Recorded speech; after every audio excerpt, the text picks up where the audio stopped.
Hello friends, চলে আসলাম তোমাদের সাথে নতুন একটা ব্লগ নিয়ে। এটা হচ্ছে পয়লা বৈশাখের ব্লগ। আর দেখতেই পাচ্ছ সকালবেলা ঘুম থেকে উঠে খেয়ে নিয়েছিলাম তো চা।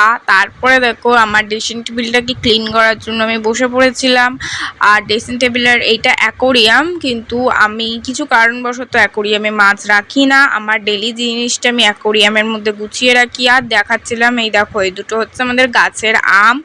আর দেখতে পাচ্ছ এই বাদরের কাণ্ড দেখতে পাচ্ছ যে আমি যেই ড্রেসিং টেবিলটা গোছাতে বসেছি অমনি আমার নতুন লিপ বামটা নিয়ে সারা জায়গায় মেখেছে এবং মাখিয়েওছে। ঠিক আছে, এই যে পুতুলটাকে মাখিয়েছে, এটা আমার ছোটোবেলাকার টেডি বিয়ার। তো একে মাখিয়েছে, নিজে মেখেছে, প্লাস দেওয়ালে মাখিয়েছে। আর ভিডিওটা যদি ভালো লাগে লাইক কমেন্ট শেয়ার করতে ভুলো না।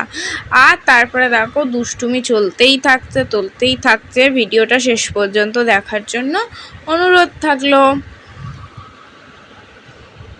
ঠিক আছে, তো তারপরে আমাকে বলছে যে এই ভিডিওটা কি মাম্মাম তুমি ইউটিউবে দেবে? আমি বলছি যে হ্যাঁ আমি ইউটিউবে দেবো। তারপরে ওকে বলেছিলাম যে কান ধরে দাঁড়িয়ে থাকতে, সেই জন্য আমাকে কি বলছে। তো তারপরে দেখে নাও, এখানটায় হচ্ছে আমি আমার সমস্ত চুড়ি রাখি। ঠিক আছে, আর এই দেখো সমস্তটা ক্লিন করে, ঠিক আছে, ড্রেসিং টেবিল, আমার পড়ার টেবিল পুরোটা ক্লিন করে চলে এসেছিলাম এই ফ্লাওয়ার ভাসের জায়গাটা। এই ফ্লাওয়ারগুলোও যেরকম আমার কাছে খুব প্রিয় এবং ভাসটাও আমার কাছে খুব প্রিয়। ঠিক আছে, তো অনেক দিন ঘরের কাজ হয়েছে, তো কাজ হওয়ার কারণে আমি পরিষ্কার করতে পারিনি। তো সেই কারণে সেদিনকে পরিষ্কার করে নিচ্ছিলাম। ঠিক আছে, তো পরিষ্কার করে আর ঘর মুছে স্নান সেরে, আর সেদিনকে যেহেতু ছিল পয়লা বৈশাখ, মঙ্গলবার পড়েছিল, তো আমি যেহেতু হনুমানজির পুজো করি, তো দেন আমি পুজোও করে নিচ্ছিলাম। হ্যাঁ, মায়ের সকালবেলা পুজো হয়ে গেছিলো, আমি তারপরেও একবার করি। আর এই দেখো দেখাচ্ছিলাম আমাদের বাড়ির দুই গপু সোনাকে কেমন লাগছে। হ্যাঁ জানি দুজনের জামাটা একই হয়নি, বাট হচ্ছে কিছুটা একই করার চেষ্টা করেছি। কারণ হচ্ছে আমি সেলে এমন সময় গিয়েছিলাম যে সেখানে একই সেম জামা পাওয়া যাচ্ছিল না। যদি আবার পাওয়া যায় সেটা ছোট বড় হচ্ছিল, সেই কারণে। আর মা এখানে আমার জন্য রেখেছিল ফুল। ঠিক আছে, আর ওইখানে দেখো এইগুলো আমার ঘরে নতুন আমি লাগিয়েছি। এই যে এইটা বাইরে লাগাতে হয় জানি, কিন্তু আমি এখানটা লাগিয়েছি যেহেতু।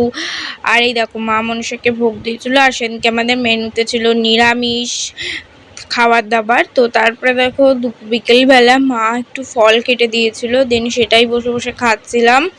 ঠিক আছে, তারপরে দেখো বিকেলবেলা রেডি হয়ে কোথায় যাচ্ছিলাম বলো তো? হ্যাঁ ঠিক ধরেছো, হালখাতা করতে। সেদিনকে সবাই যায় হালখাতা করতে, দেন আমরাও চলে গেছিলাম হালখাতা করতে।